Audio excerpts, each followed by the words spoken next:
النبي ورسوله وعلى آله وصحبه الذين اتبعوا الحق والهدى. أما بعد فيقول الله سبحانه وتعالى في كتابه الكريم وهو أصدق القائلين: يا أيها الذين آمنوا كتب عليكم الصيام كما كتب على الذين من قبلكم لعلكم تتقون أياما معدودات. صدق الله وبلغ رسول الله صلى الله عليه وآله وسلم. رب اشرح لي صدري ويسر لي أمري واحلل عقدة من لساني يفقهوا قولي. سبحانك لا علم لنا إلا ما علمتنا إنك أنت العليم الحكيم. معاشر المسلمين والمسلمات الصائمين الصائمات رحمكم الله. Hakikatnya bukan hanya puasa saja. Seluruh aspek ibadah, terutama yang termaktub dalam hukum Islam, syahadat, sholat, puasa, zakat, haji, itu hakikatnya semuanya pesan abadi. Bukan hanya puasanya karena momentumnya Ramadan, maka saya angkat tema puasa sebagai sebuah pesan abadi. Artinya apa? Kita ini selama ini merasa berpuasa ketika di bulan puasa saja. Padahal hakikatnya kalau merujuk pada ayat Al-Baqarah 100 itu konsentrasi pada ujung ayat, la'allakum tattaqun, agar kalian menjadi orang-orang yang bertakwa lewat proses puasa. Jadi ini sekarang ini sebenarnya being proses saja untuk sampai pada destinasinya la'allakum tattaqun. Di bahasa singkatnya adalah penting untuk menghidupkan etos Ramadan pasca Ramadan itu. Ya, orang selama ini merasa di Ramadan di ketika bulan Ramadan, tapi ketika Ramadannya sudah berlalu, hilang sudah Ramadan. Sekarang dikit-dikit ambil baca Quran, etika, padahal etosnya mesti harus dihidupkan sesudah Ramadan, itu pesan ibadah. Maka saya katakan ketika saya zaman dulu senang diskusi di kalangan dosen, kritik terhadap agama itu bukan karena kritik terhadap agamanya, tapi perilaku keberagaman kita. Dan bukan hanya Islam saja yang dikritik, Nasrani, Kristen, Yahudi dikritik juga. Kekerasan yang ada sekarang itu sebenarnya perilaku keberagaman orang Yahudi di Palestina. Sama juga kasus Irlandia Utara dan Selatan tidak pernah selesai, yang dikritik Kristen itu. Soalnya bukan doktrin Kristen ya, tapi perilaku keberagaman orang Kristen. Di mana agama nggak bawa dampak positif, Irlandia Utara, Selatan nggak pernah selesai itu antara Katolik dengan Protestan. Sama juga kritik terhadap Islam, konflik Timur Tengah, nggak ada efek positif itu terhadap Islam terhadap bagaimana menyelesaikan konflik Timur Tengah. Sebenarnya bukan doktrin Islamnya, bukan doktrin Yahudi dan di sini, tapi sebenarnya perilaku keberagaman. Jadi antara agama dengan perilaku keberagaman itu tidak selalu berbanding lurus. Ya, orang banyak Islam itu value nilai, Pak. Muslim itu behavior. Jadi perilaku orang Islam itu adalah Muslim. Nah, perilaku Muslim ini tidak selalu berbanding lurus dengan doktrin Islamnya. Islam yang ngalor, Muslim yang ngidul. Kita kalau merujuk pada hadis Rasulullah, sebelumnya belum sampai benar pada tahap ideal sebagai seorang Muslim. Muslim itu ada kata-kata selamat, Muslim selamat.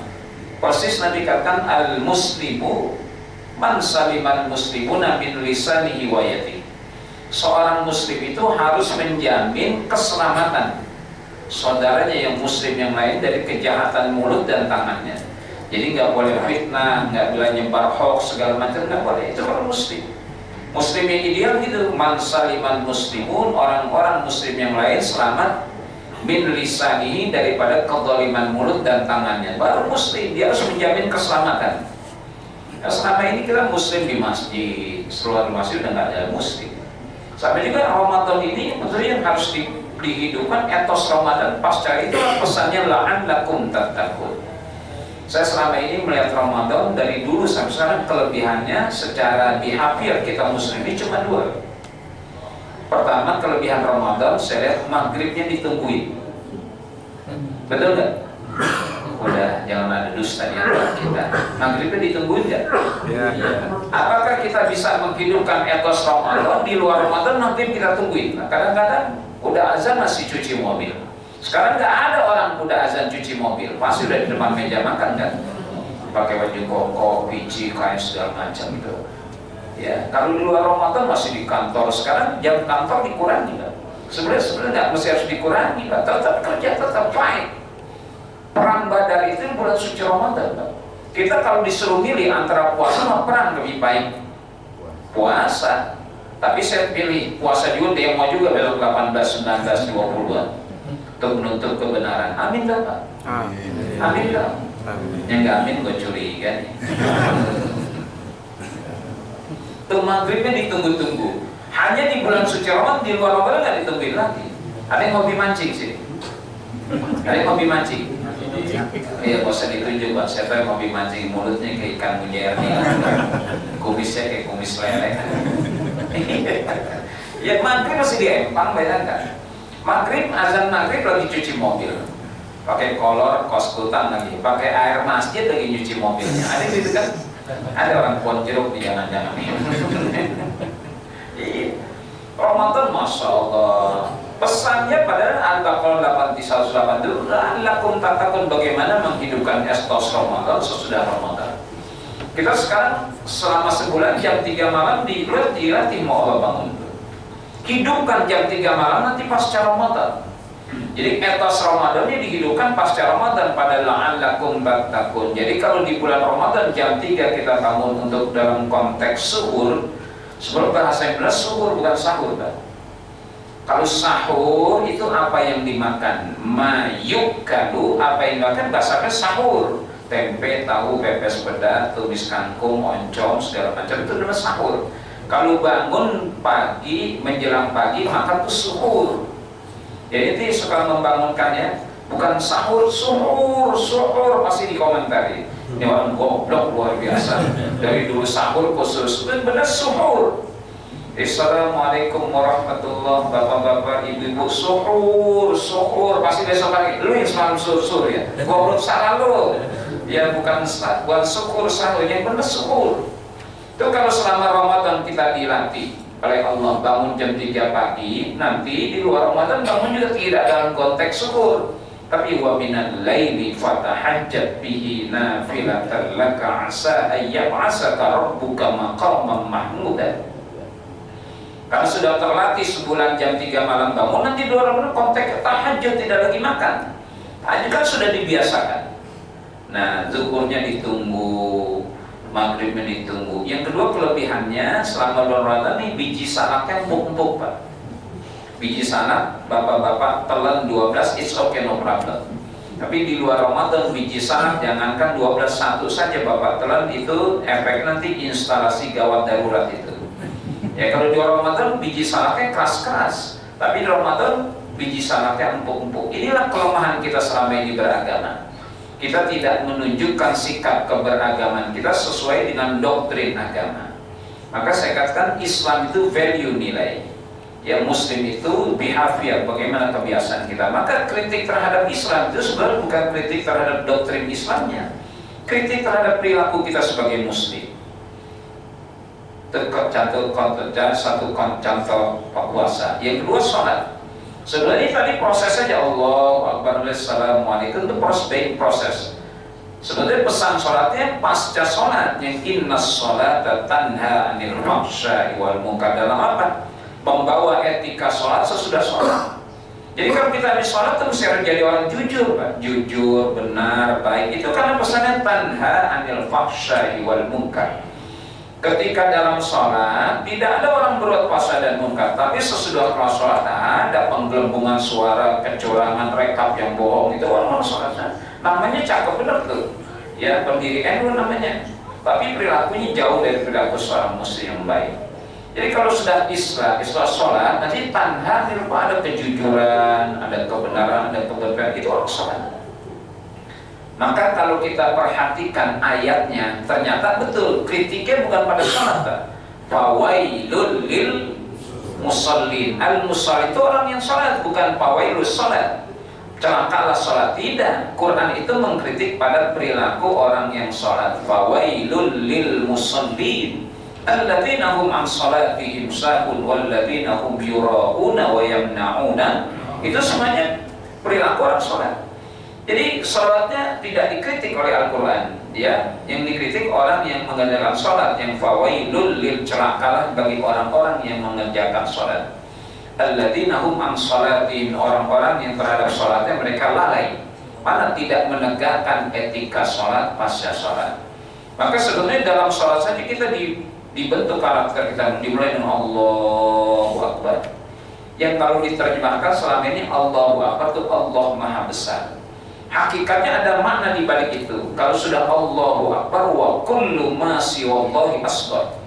Apa-apa semua selain Allah adalah kecil. Kekayaan yang kita punya kecil dibanding kekayaan Allah. Kekuasaan yang kita punya kecil dengan kekuasaan Allah. Semuanya kecil. Jadi kalau Allahu Akbar wa kullu ma siwallahi asghar, semua apa yang selain Allah adalah kecil. Ini membentuk karakter supaya tidak sombong. Tidak sombong dengan kekuasaan, tidak sombong dengan kedudukan, tidak sombong dengan harta, bahkan tidak sombong dengan ilmu. Bab ilmu yang kita dapatkan karena Allah mengajarkan subhanaka la ilma lana illa ma 'allamtana innaka antal alimul hakim. Allah ingatkan wa huwallazi akhrajakum min butuni ummahatikum la ta'lamun syai'an. Dialah Allah yang telah mengeluarkan kalian dari perut-perut ibu kalian, la ta'lamuna syai'an, kalian tidak mengetahui apa-apa. Keluar dari perut tidak tahu apa-apa. Kita kayak gini karena proses belajar yang mengasih kita ilmu. Subhanaka la ilma lana itu. Orang berilmu pun tidak boleh sombong karena ilmu yang dia punya adalah Allah yang mengajarkan. Maka tidak boleh melancurkan ilmu. Saya katakan survei-survei selama ini bukan karena keberpihakan pada Allah, ya, keberpihakan pada pihak-pihak yang memesan agar digelembungkan suara segala macam. Itu orang tidak bertanggung jawab. Orang yang tidak punya kesadaran bahwa ilmu yang dia punya Allah yang mengajarkan. Maka kawan-kawan survei saya katakan Anda itu melancurkan ilmu semuanya. Semestinya orang yang berilmu itu bertanggung jawabnya pada Allah yang mengajarkan. Jadi harus jujur dengan ilmunya. Survei dilakukan betul-betul real kenyataan bahwa tingkat keterpilihan seseorang betul-betul tinggi berdasarkan ilmu yang dia, bukan hanya pesanan pihak tertentu. Maka tidak ada yang saya percaya hasil-hasil survei kecuali hasil survei seorang profesor doktor di IPB yang dari dulu saya ikut tulisannya Profesor Subhano, saya lupa itu. Beliau itu betul-betul real, ya, di semua provinsi beliau survei. Dan itu tidak ada anggaran dari negara. Jadi Kocek sendiri mengeluarkan itu, Profesor Doktor Guru Besar IPB itu ya. Nah itu orang yang berilmu yang bertanggung jawab namanya pada Allah Subhanahu wa Ta'ala. Yang ketiga, kritik puasa. Itu bukan pada puasa dalam hadis Nabi. Kata Nabi, kam min shaimin. Berapa banyak shaim itu orang berpuasa. Bukan puasanya, dia bukan kritik pada puasanya, tapi kritik pada orang yang berpuasanya. Kam min shaimin laisa lahu min siyamihi ila ju'wal atas. Berapa banyak orang yang berpuasa, katanya orang yang berpuasa. Jadi bukan kritik pada puasanya, orang yang berpuasa. Kam min shaimin laisa lahu min siyamihi ila ju'wal atas. Berapa banyak, kata Nabi, orang yang berpuasa dia tidak mendapatkan apa-apa dari puasanya kecuali lapar dan haus saja. Ini semuanya. Puasanya habis dipakai untuk tidur saja, habis baik subuh tidur, bangun duhur, sholat duhur, habis sholat duhur tidur lagi, bangun asar ya sholat asar, di asar dia tidur lagi. Ini madzhab fikihnya bukan madzhab Hanafi, Syafi'i, Maliki, Hambali. Ini madzhab fikihnya madzhab Mbah Surit namanya. Tidur lagi dengan alasan tidurnya orang beribadah. Jadi orang puasa ibadah, apa tidak ibadah? Kan tidurnya ibadah, iya.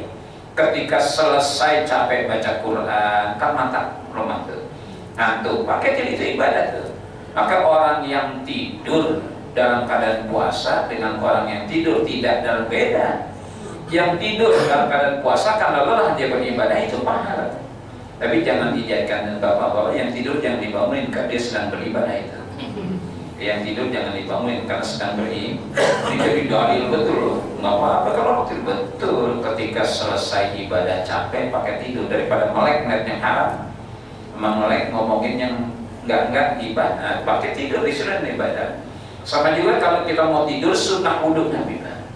Ya kalau mau tidur sunnah kita berwudu. Itu meskipun dalam keadaan tidur, kata ulama, kal musalli, seperti orang yang sedang mengerjakan sholat. Ya beda orang yang tidur tidak wudu. Kalau orang yang tidur dengan wudu itu ikut sunnah Nabi. Maka tidurnya iya, kata ulama, kal musalli, seperti orang yang sedang mengerjakan sholat.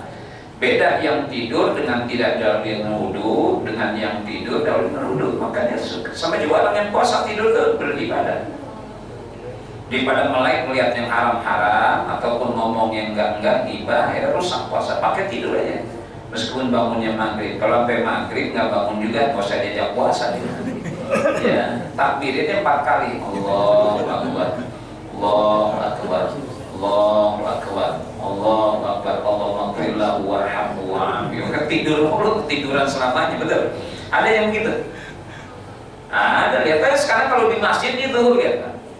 Kalau bapak ke masjid itu ke rumah sholat bisa kayak dulu pada rebahan, bangun jam 2 masuk kantor, baru masuk kantor setengah 2. Udah sebelum pulang jam kantor mencuci tangan, dia pulang lagi. Innalillahi wa ini. Maka kritiknya bukan terhadap puasa, tapi orang yang berpuasa. Sama juga kritiknya bukan pada sholat, tapi pada pelaku itu fawailul lil musallin. Kam min shaibat. Quran juga begitu loh. Kritiknya bukan pada Quran, kritiknya pada pembaca Quran. Kata Nabi, rubbatalil Quran wal Quran ya'manu. Berapa banyak orang yang membaca ta'lil Quran itu orang yang membaca Quran. Jadi kritik hadis Nabi bukan pada Qurannya. Rubbatalil Quran, berapa banyak orang yang membaca Quran wal Quranu ya'manu, sedangkan Al-Quran mengutuk dirinya. Kita baca Quran, hati-hati, pokok saya udah hatam 3 kali sejak hati-hati, bisa jadi Quran mengutuk orang membaca. Kapan ketika itu Quran mengutuk yang membaca? Ketika yang ia baca, ia tidak amalkan. Maka ada 2 istilah dalam ulumul Quran, ada istilah tilawah, ada qiraah. Kalau secara Indonesia maknanya tilawah membaca, qiraah tapi beda, tilawah itu lebih tinggi. Kalau tilawah itu melibatkan akal, mulut dan hati. Maka kata ulama, pal lisanu, maka lisan, tilawah itu lisan, yuratil mentartilkan. Wal aqlu melibatkan akal, yutarjim menterjemahkan. Wal qalbu melibatkan hati, yata'id mengambil mau'izah. Kalau qiraahnya sekedar bacaan sudah 12 baca lewat. Kalau tilawah kan melibatkan mulut nih, fal lisanu yuratilu, wal aqlu dan akal menterjemahkan. Saya baca kita terjemahkan. Wal qalbu dan hati yata'id mengambil mau'izah. Maka berapa banyak orang yang tilawah Quran, baca Quran, tapi dia tidak amalkan. Hati-hati kata Nabi, itu Quran ketika itu mengutuk diri kita. Karena kata Umar, qara'tumul Quran falam ta'maluhi. Kalian baca Quran tapi kalian tidak amalkan. Jadi sebetulnya ketika baca Quran proses, being proses. Habis baca Quran itu yang harus terbukti itu. Kalau wal asri, demi waktu, kalau masih terlambat saja Quran mengutuk itu. Maka ketika orang Inggris itu bilang be on time, kita lebih filosofi orang itu be on time. Kalau kita wal asri, sampai ukuran under second pun harus tepat waktu. Jadi hebatan kita. Cuma kritik terhadap Islam itu karena perilaku kita sebagai muslim. Saya cerita dulu punya kawan di Oxford University, dia ambil gelar S3 doktor di Inggris. Dia punya appointment dengan dosen pembimbingnya. Janji jam 7 Pak. Jam 7 malam tuh, jam 7. Sudah. Kebiasaan kita cuma 2 soal komitmen waktu nih. Jujur saja. Kebiasaan kita soal komitmen waktu cuma 2. Belum waktunya sudah datang. Yang kedua udah waktunya belum datang-datang. Lebih banyak yang mana nih? 2. Belum waktunya udah datang. Yang kedua udah waktunya belum datang-datang. Itu lebih banyak mana perilaku kita nih? Udah waktunya belum datang. Ada juga yang belum waktunya udah datang. Padahal di on time itu mesti harus tepat waktu. Jadi jam 7 jam 7. Nah saya punya kawan dulu pesantren Gontor. Kalau kebiasaan kita di Indonesia begitu soal komitmen waktu. Belum waktunya sudah datang, tapi sudah waktunya belum datang-datang. Dia poinnya jam 7 dengan dokternya, dengan dosen pembimbing disertasinya. Kebiasaan Indonesia dia bawa kan, 6:30 udah datang, diketuk-ketuk pintunya. Profesor sedang baca buku,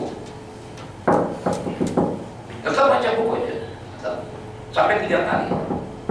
Persis ketika jam 7 dia ketuk, Dia tutup bukunya, dia buka welcome. Sit down please, katanya. Anda janji dengan saya jam berapa? Jam 7 rupiah. Saya dengar Anda ketuk-ketuk pintu dan itu sangat mengganggu konsentrasi saya baca. Saya ente yang salah. Kalau appointment jam 7 itu persis jam 7. Ini innas sholata kanat 'alal mu'minina, kita soal komitmen waktu kita paling hebat sebetulnya. Jadi kalau orang Inggris filosofinya be on time, kita lebih hebat karena berdasarkan wahyu Quran, innas sholata kanat 'alal mu'minina kitaban mawquta. Maka ada 3 termin soal konteks sholat waktunya. Kata Nabi, awalul waqti ridwanullah. Kalau kita sholat awal waktu tadi itu persis ridwanullah adalah keridhaan Allah. Itu awal waktu. Yang kedua, wa wasatul waqti rahmatullah. Sholat tengah waktu nanti zuhurnya jam 1. Rahmatullah, masih dapat rahmat Allah. Akhirul waqti, sholat akhir waktu zuhurnya 2:30, afullah, maaf Allah. Ya ada 3, ridha Allah, rahmat Allah, maaf Allah. Jadi kita insya Allah dapat keridhaan Allah karena persis innas sholata kanat 'alal mu'minina, kita zuhurnya jam 12 dan sudah selesai ridha Allah. Kalau sholat zuhurnya jam 1 itu nanti rahmat masih dapat rahmat Allah. Kalau sholat zuhurnya akhir waktu udah mepet-mepet asar, ini kebiasaan orang mancing nih. Ya zuhurnya mepet asar, asarnya mepet maghrib, maghribnya mepet isya, isyanya mepet subuh sambil meledek. Sisanya mepet subuh, gimana judulnya? Di afullah, ada maaf Allah, ada kata-kata maaf. Kalau ada kata maaf, ada kesalahan nggak? Saya maafkan, oh saya nggak punya salah kok, maafkan. Iya, berarti kalau ada kata maaf, ada kesalahan. Jadi konteks sholat akhir waktu itu kesalahan, tapi masih dimaafkan sama Allah, masih juga ngerjain meskipun udah mepet-mepet. Ini be on time nih. Nah, perilaku kita sebagai muslim ini, maka silakan bapak-bapak. Saya termasuk orang yang tidak terjebak dengan simbol-simbol dan slogan agama. Allahu Akbar, atau di mobil tempel hadza min fadli rabbi shollu ala Muhammad. Ya ada kan banyak tulisannya tabarakallah, masya Allah, tampilnya. Cuma nggak pernah saya dapatkan bilang inna lillahi wa inna, nggak pernah tuh, kecuali mobil ambulan masjid di bawah jalan-jalan ya. Atau ada tulisan fankihu ma qabalakum minan nisa'i masna wa sulasa wa. Ini orang yang punya bini 3, 4 cuma malu ngomongnya. Ya tempel stiker fankihu, maka nikahi latarnya 2 perempuan 3 atau 4. Ini berarti orang poligami nih, cuma dia baru ngomong itu. Saya nggak mau terjebak. Saya silakan di Arab, di Saudi Arab tabarakallah, tapi perilaku berlalu lintasnya jauh dari etika Islam. Maka kalau bapak-bapak tulisannya itu masya Allah, tabarakallah, Allahu Akbar, hadza min fadli rabbi, inna lillahi wa inna ilaihi. Lampu merah berapa nabrak saja, tabraknya polisi bilang inna lillahi wa inna ilaihi rajiun. Itu perilakunya. Jadi behavior itu sangat makanya Rasulullah qad lakum fi Rasulillahi uswatun hasanah. Ketertarikan orang syahadat itu bukan karena semata-mata kebenaran doktrin Islam gitu. Jadi semata-mata bagaimana perilaku Rasulullah, itulah yang kemudian membawa orang ke Muhammad tidak hanya sekedar berbicara, tapi omongannya ada kemudian terbukti dalam kesan behaviornya. Jadi saya katakan bahwa orang masuk Islam itu bukan semata-mata kebenaran doktrin Islam, tapi semata-mata kan integritas membawa kebenarannya. Kita ngomong segala tapi bohong mulu nggak percaya Pak. Jadi sebenarnya udah kehilangan integritasnya bapak-bapak kita aja yang bodoh, mau dibohongi terus. Rasulullah itu nggak antal amin. Jadi orang tertarik masuk Islam itu bukan semata-mata doktrin kebenaran Islam, tapi lebih sangat ditentukan pada integritas yang membawa kebenaran. Maka kalau kita nyuruh anak kita sholat, kitanya tidak sholat, dia kan bapaknya nggak sholat, kan nyuruh saya sholat. Mungkin jangan sampai pernah dibangunkan oleh anak untuk sholat subuh. Ya, ayah bangun ya sholat, oh Akbar, berat itu. Kita yang bangun anak kita, istri kita, bangun. Suka bangun istrinya jam 3 malam.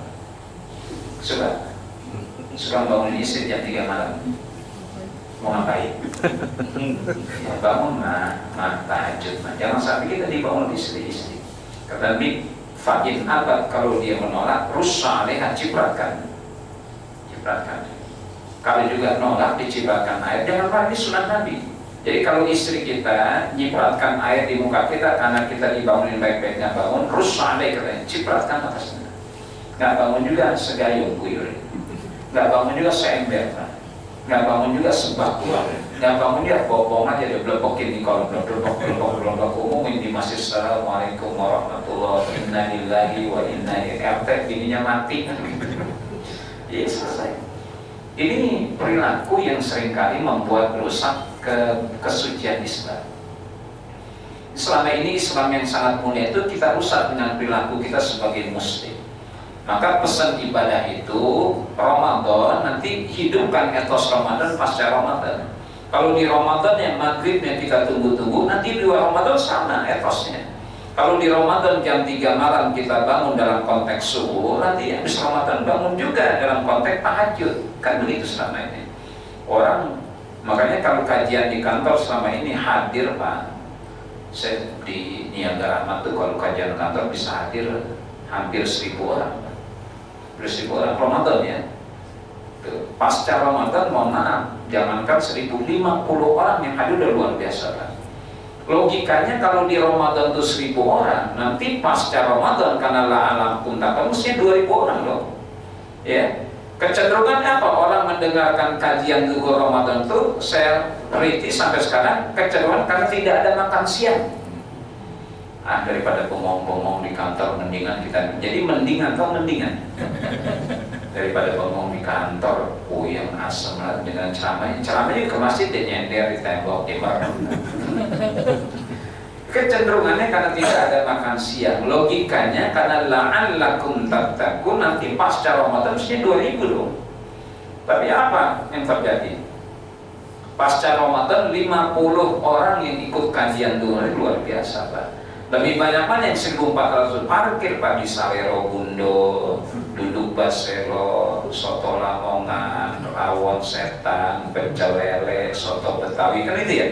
Lebih banyak parkir di warung-warung makan. Inilah kelemahan kesalahan kita. Karena kita tidak mampu menangkap pesan setiap. Jadi sebenarnya bukan hanya puasa yang abadi, pesan puasa yang abadi, pesan sholat, syahadat kita bawa terus, asyhadu an la ilaha illallah wa asyhadu anna Muhammad, kita bawa terus syahadat kita supaya tidak menimbulkan dalam kesombongan karena kelebihan harta, ilmu dan kedudukan. Asyhadu an la ilaha illallah wa asyhadu anna Muhammad, ada ikrar terhadap keesaan Allah dan pengakuan terhadap kenabian, itu syahadat. Jadi asyhadu an la ilaha illallah kata ulama ikraran biwahdaniyah, ikrar terhadap keesaan Allah, Allah yang esa yang tunggal. Kalau asyhadu anna Muhammad, iktirapan pengakuan binubuwwati Muhammad, karena pengakuan terhadap kenabian Nabi Muhammad, itu dibawa terus sebut sabda. Yang terakhir haji Pak, saya sering bimbing umroh dan haji itu bimbing. Bahwa orang ternyata jauh dari apa yang dipesankan Nabi. Saya bilang bapak-bapak, ibu-ibu memulai tawaf mencium hajar aswad itu hukumnya sunnah. Ya, bukan wajib apalagi rukun. Bapak-bapak bisa bayangkan, andai kata memulai tawaf yang 7 putaran sekali Ka'bah, mencium hajar itu wajib atau rukun, berapa ribu manusia yang harus diumumkan meninggal dunia setiap kali pelaksanaan dilakukan. Orang nyium hajar itu nggak ada yang mulus-mulus saja Pak, termasuk saya. Saya malah nggak pernah, udah berapa kali umroh dan haji nggak pernah nyium. Saya pernah mencoba, sudah dekat kira-kira hajar aswad saya di sini, terpental saya didorong oleh orang-orang Mesir yang besar kayak tiang ini. Orang Mesir kan gede-gede tinggi Pak, mental sih wadahnya. Cukup bisa bismillah ya Allahu Akbar. Bayangkan kalau Bapak ingin cium hajar, cukup menunjukkan 100 real saja, angkat ya. Pasti akan ada candy yang akan membackup. Jagain. Orang sampai mau cium, tarik pala kita dimasukkan. Nggak boleh, itu kezaliman. Kalau saya katakan, kalau di sisi Ka'bah, di dalam Masjidil Haram, di kota suci Mekah, dia berani gratifikasi riswah dengan angka 100 atau 50 real, itu pasti dan candy-nya dari ramalan kita juga. Andai kata kita nggak bayar, kita akan diikuti dulu sampai ke hotel. Gimana Pak urusannya? Belum selesai, saya tolong Bapak dengan riswah itu. Jadi jangan ada pertanyaan kalau terjadi gratifikasi riswah yang terjadi ribuan kilometer dari Ka'bah, dari Masjidil Haram, dari kota Mekah. Karena di dalam Masjidil Haram sendiri dia berani riswah tuh, gratifikasi, apalagi ribuan kilo. Berani dia berbuat zalim. Jadi kalau ada kezaliman yang terjadi ribuan kilometer dari Ka'bah, dari Masjidil Haram, dari kota suci, jangan ada kezaliman, karena di dalam Masjidil Haram dia berani berbuat zalim. Maka haji itu sebetulnya pesannya pasca haji yang disebut mabrur.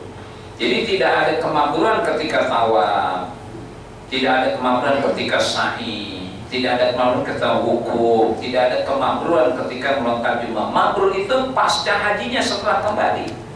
Kata Imam Nawawi, kila al-mabrur wal makbul, yang mabrur tadi makbul, wa alamatil qabul, tanda dari makbul salat ayyar jika dia kembali khairan mimma kana, lebih baik pada sebelumnya.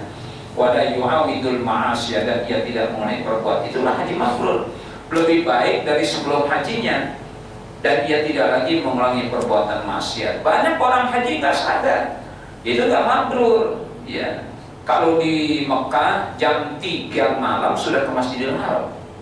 Jadi Madinah tuh dulu nggak 24 jam, habis isya udah roh tutup pintunya, tutup, diusir soalnya. Buka-buka besok kira-kira jam 2:30. Bayangkan jamaah kita itu jam 2, 2:30 sudah kumpul di plaza masjid, dinginnya luar biasa, pintunya belum dibuka. Ketika dibuka masuk berlari karena ingin karodah. Ini harus dibuka pasca haji. Orang-orang haji itu ada yang sudah kumpul jam 3 malam di depan masjid masing-masing, ada yang sudah haji. Mestinya kalau perilakunya di Mekah dan Madinah, di tanah air harus lebih hebat lagi. Apa yang terjadi? Yang udah haji, udah qomat di masjid, dia masih mandi, itu masih nawaitul ghusla di robil hadasil akbar fardhu, masih mandi besarannya, udah qomat. Yang di Mekah Madinah jam 3 sudah datang, padahal pintunya dibuka 4:30. Bayangkan. Ini kan ternyata pesannya haji itu pasca haji. Salat itu innas salata tanha 'anil fahsya'i wal munkar. Puasanya la'allakum tattaqun. Baca Qur'annya pasca baca salat. Allah belum selesai. Buktikan Anda pernah baca dalam bentuk membentuk karakter sesuai apa yang kita baca. Mudah-mudahan Ramadan ini menjadi pesan abadi. Kita hidupkan etos Ramadan sesudah Ramadan. Kita hidupkan etika akhlak salat sesudah salat. Dan innas salata tanha 'anil fahsya'i wal, hajinya menjadi haji yang mabrur.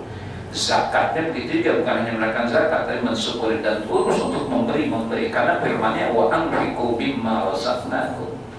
Jadi kata-kata take and give selama ini tidak benar dalam bahasa agama. Take and give kan memberi terus menerima. Sebetulnya bahasa apa? Give terus beri, wa anfiqu, infakkan, beri. Jadi tidak ada take and give. Kalau take and give kan kalau donasi, lu kasih apa? Begitu kan partai politik kan. Ya, kalau gua ngasih dapat apa? Begitu. Mau dukungan, nanti berapa orang dari partai jadi menteri, itu take and give. Kalau bahasa agama, give, beri, nanti Allah yang akan memberikannya. Jadi nggak ada pamrih kita dalam hidup beragama. Udah kasih aja, kasih, lepas, nanti Allah akan membalas. Bahkan balasannya lebih daripada apa yang itu. 10 kali lipat, bahkan 700 kali lipat, bahkan unlimited edition.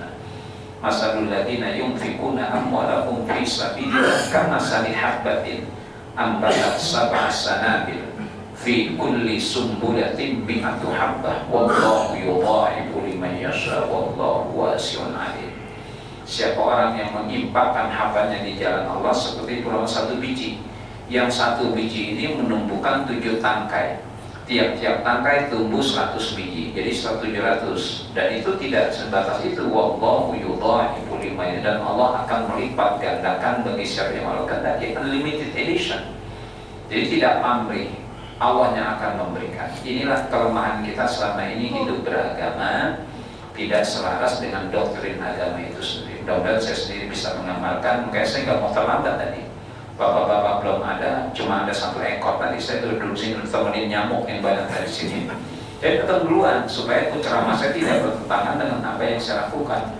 Ustaz ceramah soal komitmen waktu datang terlambat. Bapak belum datang, saya datang masih gelap tadi. Cuma ada 1 orang yang sibuk dengan nyamuk. Ya saya di pojok berebutin nyamuk juga, kan ini gelap. Ya, mudah-mudahan pesan Ramadan pesan abadi, sholat pesan abadi, zakat pesan abadi, haji pesan abadi. Wallahul muwaffiq. Wassalamualaikum warahmatullahi wabarakatuh.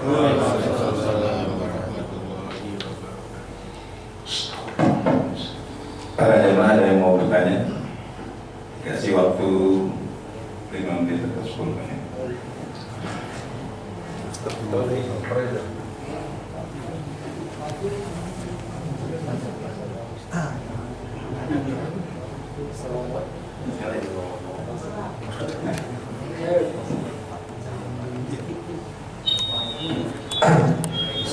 warahmatullahi wabarakatuh. Waalaikumsalam warahmatullahi wabarakatuh.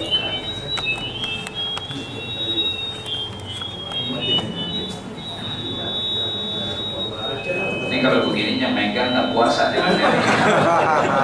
Sorry. Banyak kan ngopi kali tadi.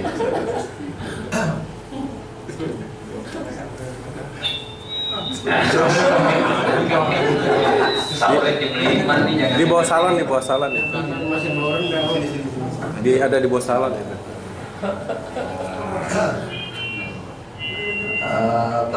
Saya mau nanya mengenai masalah zakat mal, Tat ya. Boleh di dua tema ya, Tat ya. Oh, yang boleh. Kalau puasa. ya, kalau zakat mal itu kalau saya lihat Tat beberapa referensi ilmu agama tuh kalau uang itu dikaitkan dengan emas, Tat. Jadi kadar itu sekitar 85 karat, Tat. Iya. 85 gram ya, Tat. Gram bukan karat. Gram ya, 85 gram ya. Itu kalau dikaliin emas itu sekitar 100 juta ya, Tat. Nah, kalau memang seandainya uang yang kita keluarkan dari zakat mal itu bagusnya kemana ya, Tat ya? Artinya apa, diserahkan ke masjid atau mungkin langsung ke anak yatim dan sebagainya, Tat itu. Dan kalau memang seandainya ini kan orang banyak kan keluar zakat mal kan di bulan Ramadan, Tat. Karena memang mungkin di sini kan setiap sedekah dilipat gandakan, Tat. Kalau memang seandainya belum waktu haulnya, Tat, belum sampai di bulan Ramadan kan kita keluarkan tahun depan, boleh nggak, Tat? Seperti itu. Terus yang kedua mengenai masalah orang-orang yang memang kalau dilihat dari kompetisi pemilu kemarin, Tat, ada kaitan juga tadi Ustaz mengenai masalah paslon, Tat ya. Itu kalau dikatakan dalam surah Al-Baqarah ayat 165 sampai 167, Tat, itu orang-orang yang salah memilih pemimpin, Tat, itu dikekal dalam neraka, Tat. Nah itu kan termasuk orang-orang yang munafik, Tat. Itu kan apakah dia dapat ampunan dari Allah apa enggak, Tat? Apa memang kekal di dalam kita? Makanya, Tat. Assalamualaikum warahmatullahi wabarakatuh. Ini ngomongnya benar banget. Sama sehaluan dengan saya. Zakat itu berbeda dengan sedekah ya. Zakat itu tetap syaratnya pertama al-muslim, yang mau kata seorang muslim. Jadi tidak ada kewajiban zakat bagi orang non-muslim.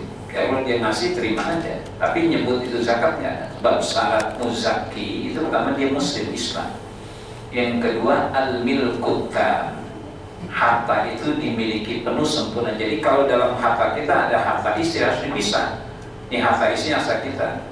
Jadi ada dua zakat. Kalau bini nanti zakat juga, kita zakatkan dengan harta kita. Milkut tam, milik penuh punya kita. Tidak ada campuran milik saudara, milik kawan, istri dan lain sebagainya. Yang ketiga nisab. Nisab itu batas minimal besarnya harta yang harus dikeluarkan zakatnya. Ya, dalam begitu ada 86 gram atau dibulatkan 90 gram. Jadi kalau sudah punya harta senilai 90 gram emas, harga emas berapa sekarang? Yang nggak punya emas jangan ngomong, Pak. So tahu gitu. Ini emas, saya punya emas. Sekitar 1.200.000 kali 90 lah, ya sekitar 100 juta. Dikeluarkan tuh 2,5%. Ada syarat terakhir haul. Jadi kita memiliki harta itu sudah selama 1 tahun. Makanya diambil momentum Ramadan, karena dari Ramadan ke Ramadan kan 1 tahun.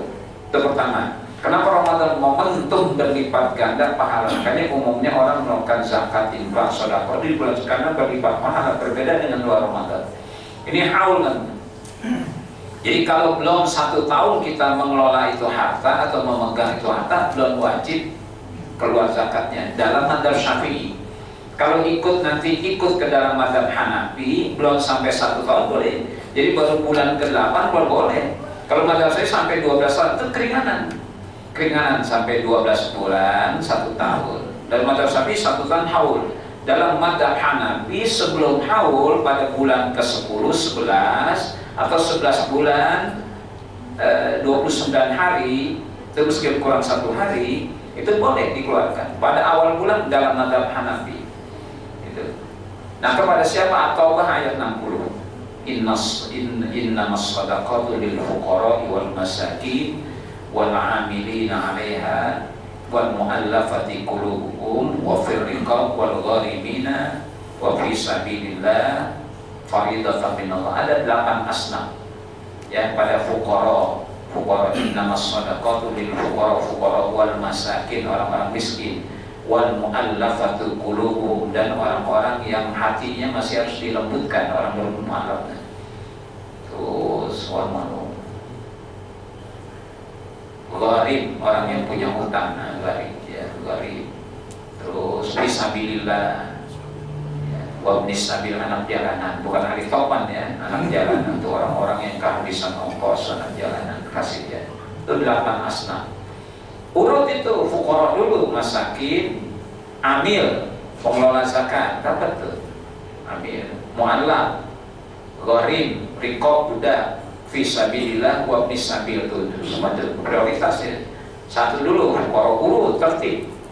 Kalau nanti ada semuanya masing-masing 1/8 dapat ya, karena ada 8 asnaf, berarti fuqaranya 1/8, miskin 1/8, amil 1/8, mu'allaf 1/8, gharib orang bilang 1/8, riqab budak 8, fisabilillah ibnu semua 1/8. Kalau semuanya 8 asnafnya ada 1/8. Kalau tidak kurang itu bikin skala prioritas, bisa jadi fuqaranya itu 3/8, sisanya yang 5/8 bagi masing-masing. Pokoknya panitia itu punya kebijakan untuk membagi jumlah dengan bentuk skala prioritas. Mana yang lebih diutamakan banyaknya, silakan lihat kondisi kondisional. Terus yang terakhir tadi apa? Pemimpin. Oh iya, ini hati-hati Pak. Dalam sebuah hadis ya, karena Nabi man a'ana ala maksiatin walau bisyatri kalimatin kana syarikan laha. Hadis sahih kan? Man a'ana, siapa orang yang menolong, membantu, menyokong, nyoblos milik ala maksiatin, atas satu kemaksiatan, walau bisyatri kalimatin, meskipun dengan sepotong kalimat, kana syarikan, ia menjadi bagian dari sekutu kemaksiatan itu. Contohnya kata-kata bunuh, berapa suku kata bunuh itu? 2 ya, bu dan nuh. Si A bilang bu, si B bilang nuh, yang membunuh itu dosa pembunuhan semuanya kebagian neraka tuh. A kebagian, cuma ngomongnya bu. Orang termotivasi membunuh tuh, kalau bunuh dia bunuh.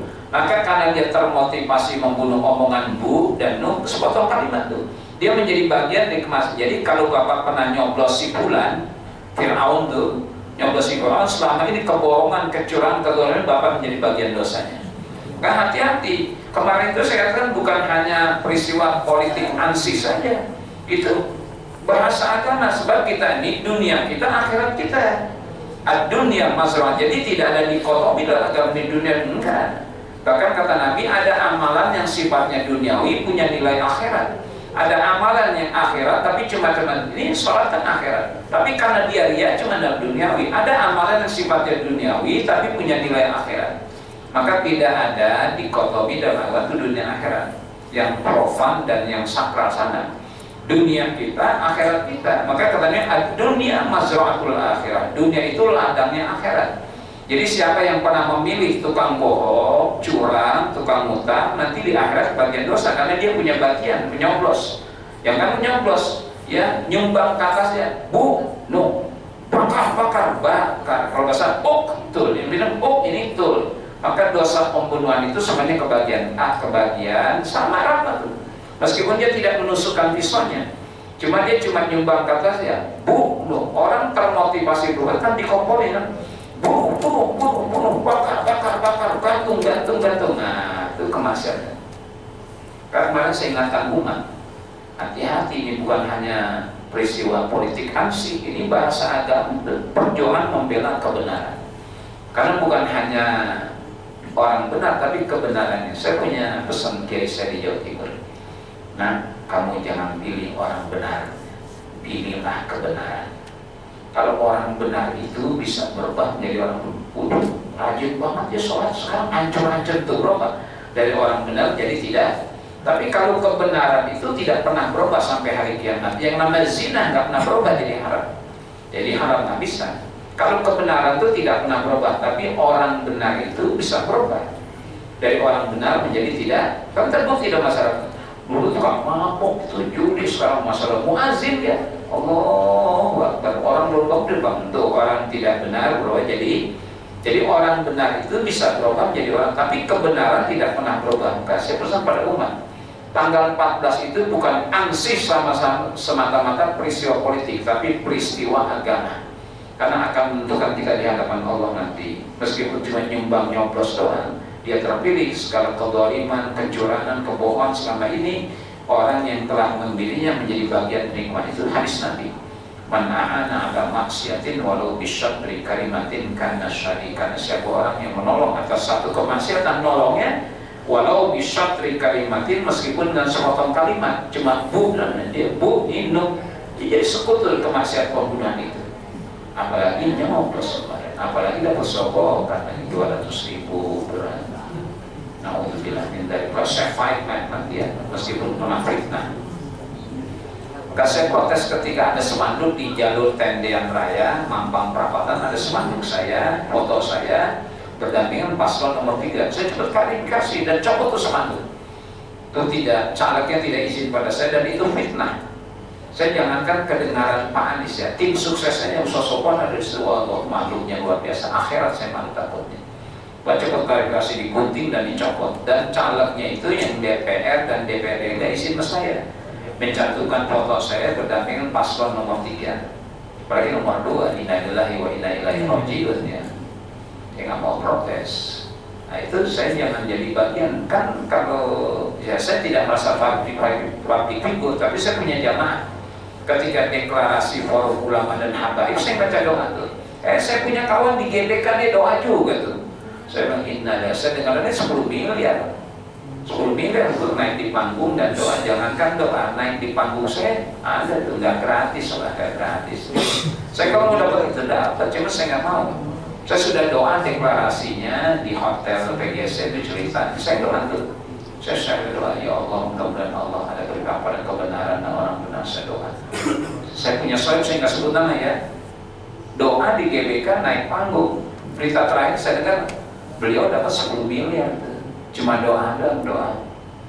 Ya Allah, andai kata jatuh bisa saya juga nggak kuat juga doa 3 menit 10 miliar. Ini ngomong berapa lama nih? Hampir 1 jam mulus sampai aus banget ini. Saya nggak tahu 10 miliar berarti. Amin dong. Amin. Gitu ya. Jadi jangan hati-hati kita.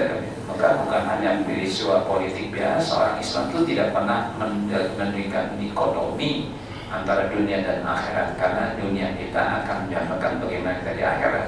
Kalau Rabbana atina fid dunya hasanah wa fil akhirati, kalau pengen hasanah di akhirat harus menciptakan kondisi dunia yang hasanah.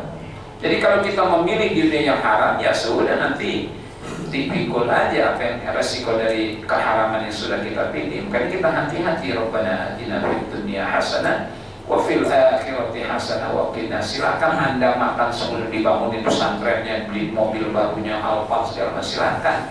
Di akhirat ditungguin malaikat, mana duit itu? Gua sobek mulut lu kan gitu. Alhamdulillah, itulah komitmen terhadap kebenaran. Baiknya sering puasa nih, ya ngomong kan capek juga nih.